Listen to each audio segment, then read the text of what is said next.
2021 തൃശൂർ പൂര രാത്രി ആൽമരക്കൊമ്പ് പൊട്ടിവീണുണ്ടായ അപകടം തൃശൂർ സ്വദേശി ബി രാമനാഥന്റെ ജീവിതം തന്നെ മാറ്റിമറിക്കുകയായിരുന്നു. നട്ടെല്ലിന് പരിക്കേറ്റ രാമനാഥൻ തനിക്ക് സംഭവിച്ച ദുർവിധിയെ പഴിക്കാതെ ഇപ്പോഴും പൂരങ്ങളിൽ സജീവമാണ്.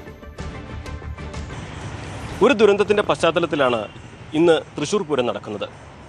2021 തൃശൂർ പൂരത്തിനിടെ ഒരു അപകടം സംഭവിച്ചിരുന്നു. മടത്തിൽ വരവിനിടെ രാത്രിയിൽ ആൽമരം പൊട്ടിവീണ് 2 പേർ മരിച്ചു. കുറേ പേർക്ക് പരിക്കേറ്റു. പലരുടെയും ജീവിതത്തിൽ തന്നെ ആ അപകടം മാറ്റിമറിച്ചു. എന്നാൽ ആ അപകടം നൽകിയ മുറിവുകളിൽ നിന്നും പരിക്കിൽ നിന്നൊക്കെ സ്വന്തം കരുത്തിൽ ഉയർത്തെഴുന്നേറ്റ് ഇപ്പോഴും സജീവമായി പൂരപ്പറമ്പുകളിൽ നിൽക്കുന്ന ഒരാളുണ്ട്. ശ്രീ ബി രാമനാഥൻ. അദ്ദേഹം തൃശ്ശൂർ സ്വദേശിയാണ്. 2021 ആ രാത്രി അദ്ദേഹത്തിൻ്റെ ജീവിതം മുഴുവനായി മാറ്റിമറിച്ചെങ്കിലും വിധിയെ അതിജീവിച്ച് അദ്ദേഹം ഇന്ന് ഓരോ യാത്രകളിലും സ്വന്തം ഇഷ്ടപ്രകാരമുള്ള സഞ്ചാരങ്ങളിലൊക്കെ ജീവിതം ആസ്വദിച്ചുകൊണ്ടിരിക്കുകയാണ്. അദ്ദേഹം നമ്മോടൊപ്പം ചേരുന്നു.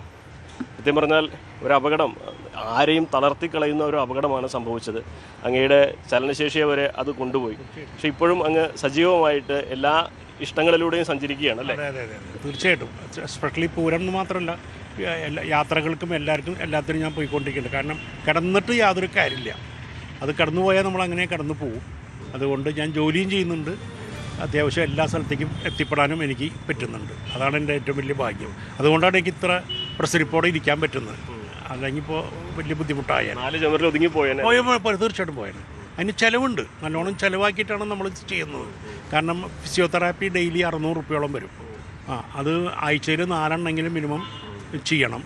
പിന്നെ ഒരു മാസം ഡയപ്പർ, ഒരു 10-15 രൂപയുടെ മെഡിസിൻ, പിന്നെ ഒരു കെയർ ടേക്കർ എന്തായാലും ആവശ്യമാണ്. കാരണം വൈഫ് ജോലിക്ക് പോകും. അപ്പോൾ എന്തായാലും ഒരു കെയർ ടേക്കറുടെ ആവശ്യമുണ്ട്.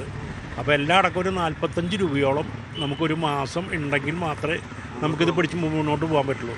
അതിപ്പോൾ ദൈവത്തിൻ്റെ അനുഗ്രഹം കൊണ്ട് വൈഫിൻ്റെ ജോലി, എൻ്റെ ജോലി, പിന്നെ മക്കൾ 2 പേരും ഇപ്പോൾ ജോലി ആയിട്ടുണ്ട്. അപ്പോൾ അതൊക്കെ ആയിട്ട് അത് നല്ലോണം കൊണ്ടു നടക്കാൻ പറ്റുള്ളൂ.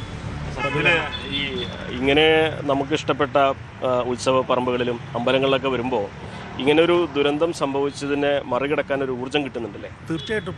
ഇതൊക്കെ ആകുമ്പോൾ തന്നെ നമുക്കതൊരു വലിയൊരു ഭാഗ്യമല്ലേ. അത് മറികടക്കാനുള്ള ഒരു ഊർജ്ജം നല്ലോണം കിട്ടുന്നുണ്ട്. കാരണം ഞാൻ ഇഷ്ടപ്പെട്ടിരുന്ന മേഖലയാണല്ലോ ഈ പൂരം, പഞ്ചവാദ്യമൊക്കെ ഞാൻ വളരെയധികം ഇഷ്ടപ്പെട്ടിരുന്നതാണ്. എത്രയോ ഞാൻ ഈ തിരുവമ്പാടി അമ്പലത്തിൻ്റെ അടുത്ത പ്രദേശത്താണ് താമസിച്ചിരുന്നത്. അങ്ങനെ ഈ പൂരം ഒക്കെ ആയിട്ട് നമുക്ക് ചെറുപ്പത്തിലെ ബന്ധമുണ്ട്. അപ്പോൾ അങ്ങനെയാണ് ഈ ഇതിൽ നമ്മൾ എത്തിപ്പെടുന്നത്. പിന്നെ തൃശ്ശൂർക്കാർക്ക് പൊതുവേ അതിനോടൊരു താല്പര്യം കൂടുതലുണ്ടാവുകയും ചെയ്യും.